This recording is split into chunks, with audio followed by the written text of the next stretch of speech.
Welcome back to the Kumiai YouTube channel. We are today going to cover Chapter 13 of A People's History of the United States, the Socialist Challenge. This is getting to the root of Zinn's thesis. He certainly has um, I would say, a fondness for this particular chapter. It's a very long chapter, and it has a lot in there. This is the progressive era. And it is also the rise of the Socialist Party in the United States. Many people don't realize it, but socialism is part of the American tradition and has been for over 100 years. So he starts out his book, or his chapter, excuse me, um, discussing several authors like Upton Sinclair, criticizing capitalism.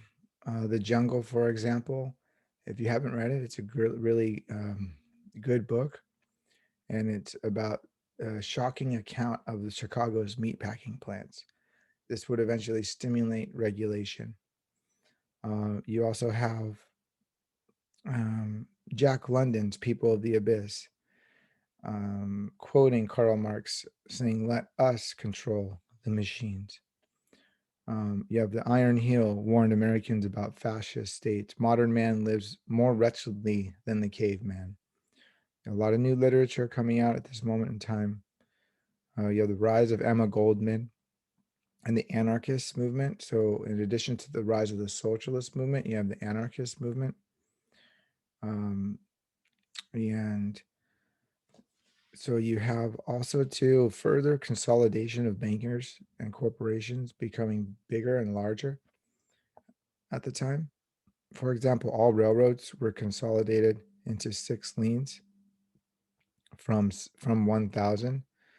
And so you have I call it a gobbling up of the little businesses by the bigger businesses at this time, which really actually never ends. That's why Amazon is what Amazon has been doing in my generation. Then you have, so we talked about the 1873, the 1893, and now the 1907 panic or financial collapse and crisis. So, and this would be the one that would basically be the one before the actual Great Depression. So you have like 1, 2, 3, 4. And then so the 1907 would be number 3. Industrialists looked for ways to make more money with contraction. And at this point, you have and if anyone's read Karl Marx's Communist Manifesto, you have this idea called Taylorism. This is something Karl Marx talked about in his book, and he calls it the cog in the machine, where this new idea of Taylorism is created by corporate interests to increase profit and production, divesting workers of their individuality. So you basically have people reduced to their smallest, um, I guess, range of motion, the smallest task, and they do it over and over and over again. So, for example, to use a contemporary example, if you look at the meatpacking plants right now that were just in the headlines after COVID, you have one person cutting the chicken's head off like all day long, or one person cutting the wing off all day long. And that's like an example of Taylorism, but you have that in all industry at this time. So you have people almost becoming robots, um, which is really uh, um, a sad state of affairs um, for the worker. This book is for about the people, not the corporations. If you're a corporate interest and executive, you obviously think differently. Um, so you have the rise of the automobile industry right now. So by 1914, 45% of all autos were produced in the United States. 45, basically half. You have Ford and all that. A lot of automobile industries, in addition to the big ones we know. Then at this point, you also have the rise of sweatshops. So we think of that now as China, Chinese sweatshops, child labor. Well, think of what we think of that now in America, in the United States. And so you have sweatshops being basically filled with children at this time. And you had comments on that. There's more on that in this chapter. In one of the bigger in New York, for example, you had a lot of garment factories, and you have the Triangle Shirtwaist Company fire happen, which was devastating in 1911. And this fire is actually, I saw something on the PBS or something, KPBS, our public broadcasting, and this was an incredible event where you had people basically, they were trapped, and the doors were locked because the employers didn't want them to leave, and you had everyone was up stuck on the top floors. This resulted in 146 dead, killed in an inferno. But accidental death was really common at this moment in history. It happened all the time as for unskilled industry workers, all kinds, because there was no regulation. They worked incredible hours. They were often really, really tired. And so you had a lot of, and sometimes you wouldn't die, but you just get your hand cut off, your fingers cut off. Um, so you have the rise of unions at this point. You gotta understand the rise of the labor movement as all these factors coming to a head. And for example, if you study Cesar Chavez, Dolores Huerta, and the rise of the farm workers, United American Farm Workers Union, Cesar Chavez. I think I'm butchering the name. Excuse me. I should know that. But anyways, if you kind of when you think of it in a totality, like all the things that were going on, it makes so much more sense why the labor movement was created at this time, because it was ubiquitous, these bad conditions and exploitation. So blacks at this point made 1/3 compared to white workers in general, and they were also kept out of the trade union movement. Um, and Du Bois comments, employers did this. What we're and this is a common theme throughout the book, is that instead of looking at our common enemy, which is the capitalist, the industrialist, the employer, we look at those on our same, the working person as our enemy. And this is a tactic of the elite. And this is what the black and anyone at the bottom, and Du Bois called it the Negro, didn't realize that his enemy was not his fellow white working man. I'm paraphrasing that, of course. So you have the AFL rising, and the American Federation of Labor. This was one of the first unions, but it left most workers in the cold while drawing. Basically, it was almost another apparatus of the elite. It became like the elite working folks who formed these unions. So women were left out, children, and minorities. In this situation, terrible conditions of labor thrived. Instead of seeing the root of misery in the capitalistic system, they saw it in each other and competing for each other. So you have here the Socialist Convention being convened in 1905, and this forms the IWW in Chicago, Industrial Workers of the World. Now, the Industrial Workers of the World was, if you want to think of one, just to remember it, it's called One Big Union. And this is to quote, working class movement that shall have for its purpose the emancipation of the working class from the slave bondage of capitalism. Eugene Debs speaks at this.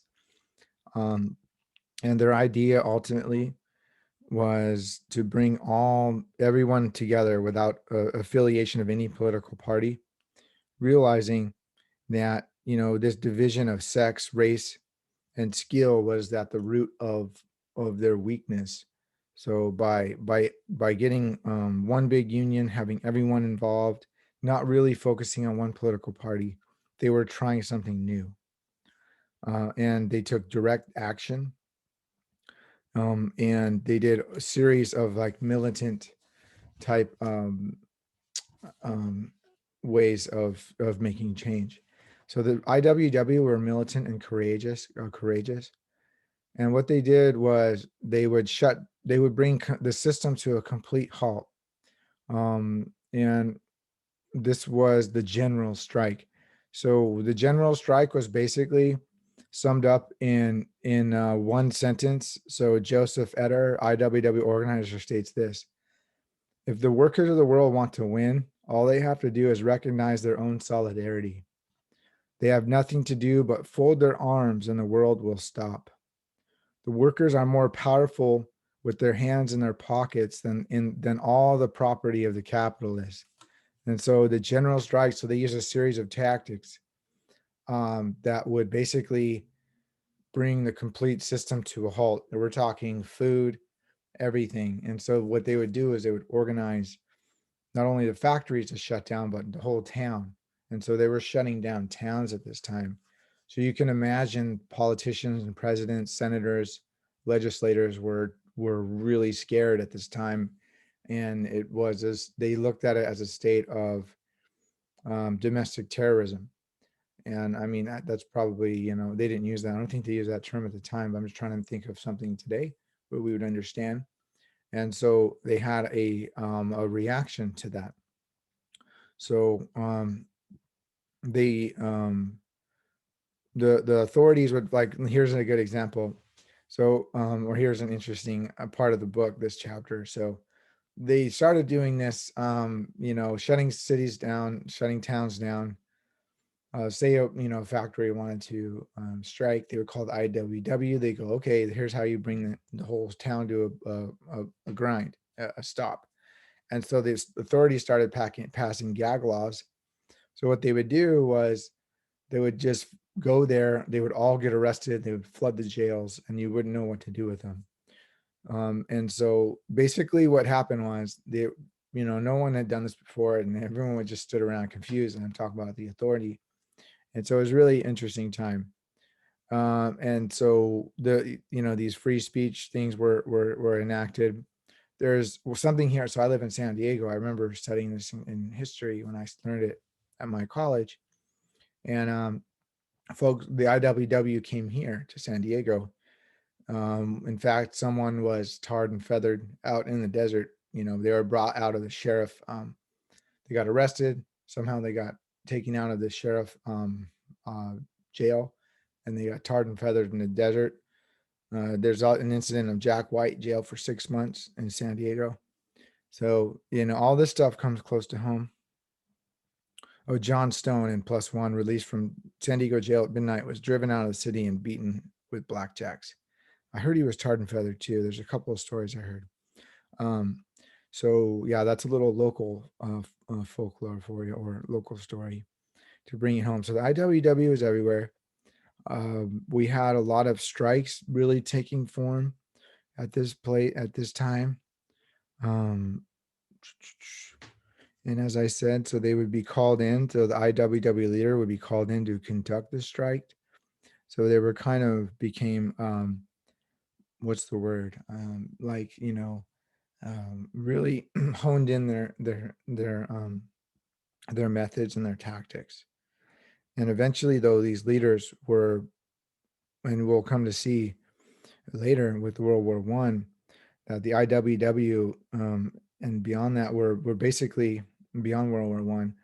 They were dismantled slowly and basically disappeared. So that's what we're going to find out in later chapters. So as the IWW would use these tactics, the whole system would shut down, and then you would start running out of food.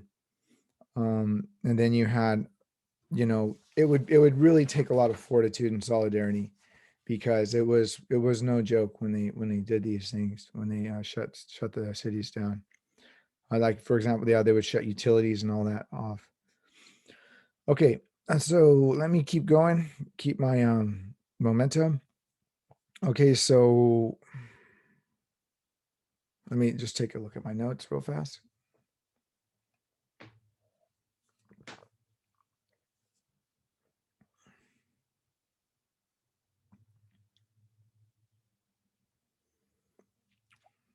So there's an interesting quote by Eugene Debs, the leader of the Socialist Party. The labor movement means more, infinitely more, than a paltry increase in wages and the strike necessary to secure it. Its higher objective is to overthrow the capitalist system of private ownership of the tools of labor, abolish wage slavery, and achieve the freedom of the whole working class and, in fact, of all mankind. So you can imagine when these people were very idealistic, and they weren't just working for better wages. They were working to change the world as we know it. And that's why it's really important to know the Communist Manifesto and what Karl Marx was saying to really understand this, because a lot of them were certainly they did their own thing, but it's really founded on the Communist Manifesto and this idea of overturning the capitalistic system. So there's very Marxist stuff in this chapter. If you hadn't read Karl Marx, then you're not going to see it. So I would say that's a good thing to do after, if you want to go down this rabbit hole a little farther. Okay, so at this point in time, the socialism became American. Socialism was strongest in Oklahoma, more than New York. There was 12,000 dues paying members. So if you wanted to become a party member, you actually paid money to the party. So people don't realize that, and it sounds weird right now in 2021, but back then, you had dues paying members. So you went to meetings, but you also gave money. Like, think of it like church, I guess, tithing. So you did that, and so you had 100 plus socialist offices throughout the United States. Then the socialists were also entering government. There were 6 socialists and state legislator. You had the rise of the feminist movement and socialism kind of being coming alive at the same moment in time. You have suffrage also coming alive at this time. So think of this moment in history as just very powerful, creative, new, and it was an exciting, but also terribly depressing and scary time at the same time. And I think that we can kind of relate to that, I guess, right now. Women were rising.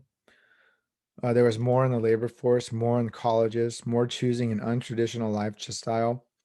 You had Margaret Sanger pioneering birth control, and then you have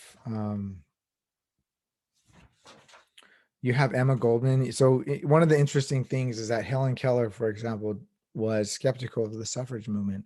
Emma Goldman too, and to put it simply, is she says, well, men vote with their millions of votes. Has this freed them from injustice? So she's using this like example that men voting hasn't done anything for mankind, like men, and what's it going to do for women? So she was basically skeptical of the suffrage movement because of its limitations that she already seen in her lifetime. So she wasn't a suffrage. I'm sure she didn't disagree with voting, but she's probably like, well, it's not really going to change anything. And so she was skeptical. Emma Goldman was. Okay. And she was criticized from the Brooklyn Eagle for that comment, and they unfairly commented on her disabilities. Mother Jones, at this point, speaks to the idea of child labor. The child labor was a real big problem at this time, and kids were getting their hands and fingers cut off. They had no time to play. Black women were double oppressed from work and black men. I'm just reading off my notes here. And so this is called the progressive period. So it's important to understand all that we just said, all the things that were going on. And so now what we're going to do is talk about the reaction by the top, by the government. And one of the most important themes of Zinn's book is this, is that the government will constantly make changes just enough to curb dissent and unite the public without making fundamental change. Let me say that again. The government, Democrat, Republican, will go just far enough to make subtle changes so people will calm down and curb dissent, but they'll never really make fundamental change. And fundamental change is that capitalistic system, that system that will always override human need for corporate greed. If you just want a little mantra to remember. Okay, and this is very important to understand. So let's talk about that. So you have Roosevelt, Taft, and Wilson from 1901 to 1921. And as they were watching Negroes being lynched, observed murderous riots against blacks, and did nothing, they were making these changes to solve the socialist question. And really, that's, I guess Zinn would say, the progressive period is largely out of this kind of era, and socialism was a lot of these ideas that socialism was wanted. The leaders of socialism were actually implemented in American politics, and so we have here this the start of reluctant reform. That's how Zinn states it, not making a fundamental change, aimed at quieting the popular uprising. So new laws passed. For example, Roosevelt passed the Meat Inspection Act, the Pure Food and Drug Act, the Hepburn Act to regulate the railroad. For example, I know of a Native American family, all of them died of one can of tuna botulism in the early 1900s. So, you had a lot of people dying, and meat was, in fact, in the Spanish American War, some of their food was bad. And so people died not by the war, but by food poisoning. So you have, I guess, a real call to arms, call to action, by Upton Sinclair's book, The Jungle, and all these other instances of new inspection, the FDA and all that. So you have Taft after Roosevelt doing the Mans-Elkin Act, put telephone and telegraph regulation, the ICC is born. Wilson did the Federal Trade Communications to control monopolies, the Federal Reserve Act to regulate the banking system. Income tax is born. Taft proposed the 16th Amendment, the graduated tax. I think, is that the 16th Amendment, income tax? But yeah, income tax was started at this time. My notes are kind of messy, so I could be off, but I'm pretty sure that's what it says.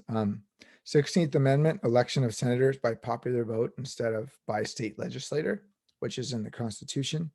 Also, laws passed to regulate wages and hours, safety inspection of factories, workmen's injury compensation. Okay, so we have here the rise of the new middle class. Working class benefited and rose from manual labor class to higher levels.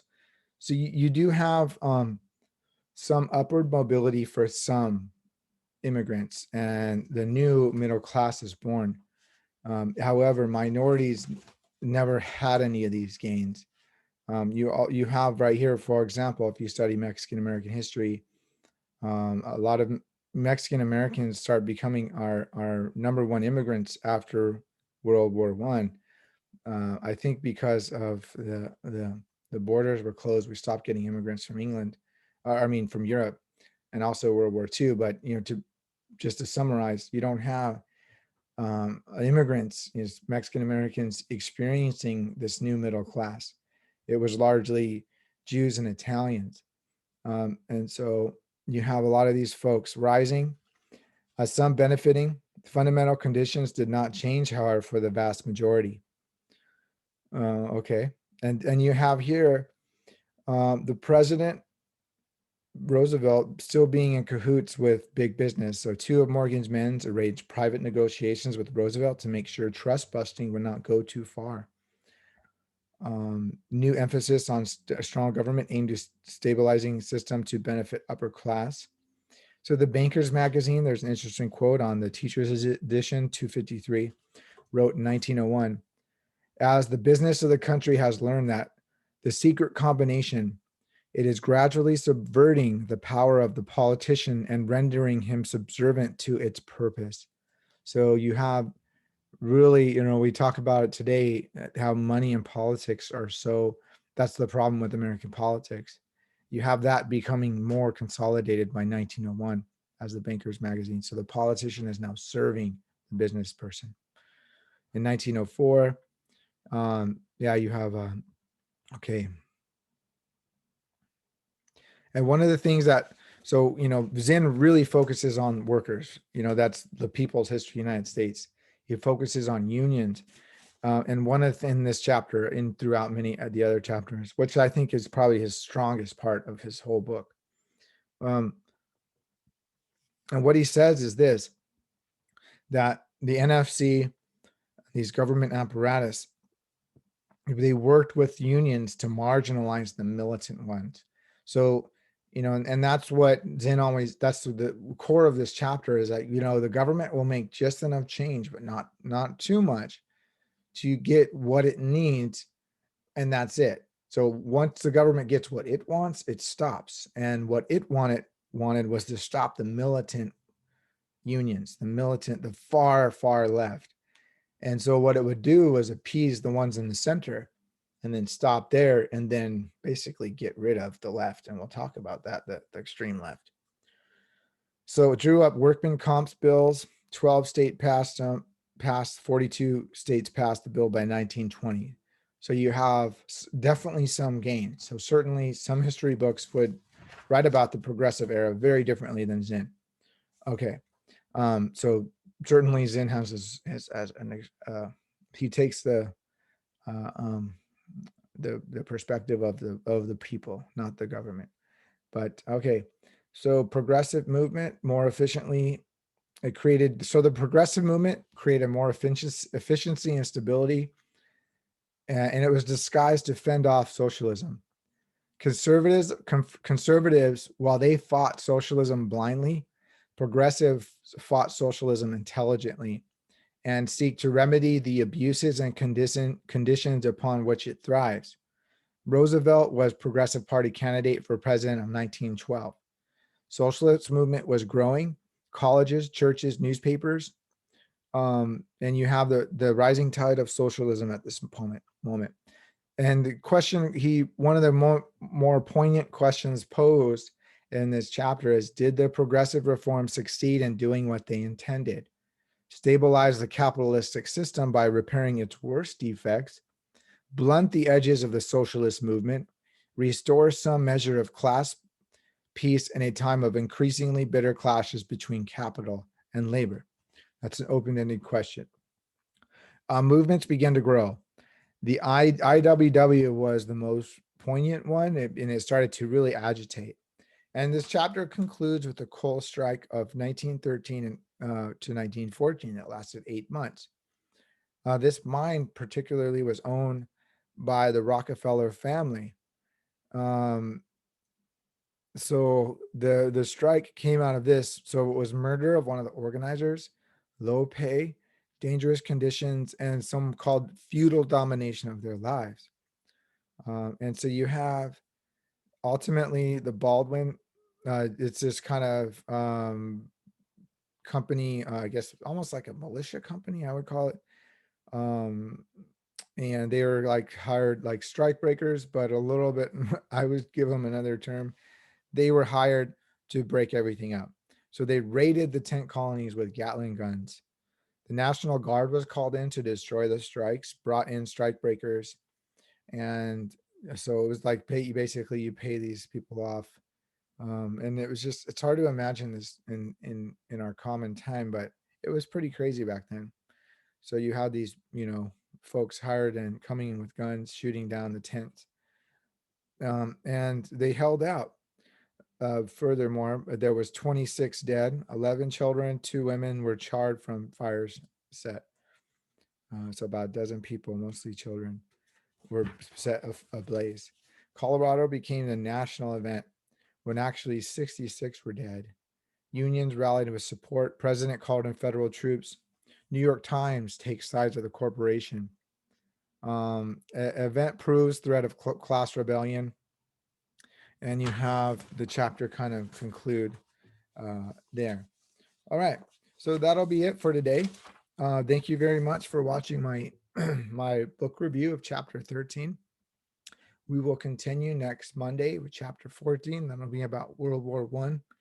And thank you for joining me today. I'll see you later. Bye.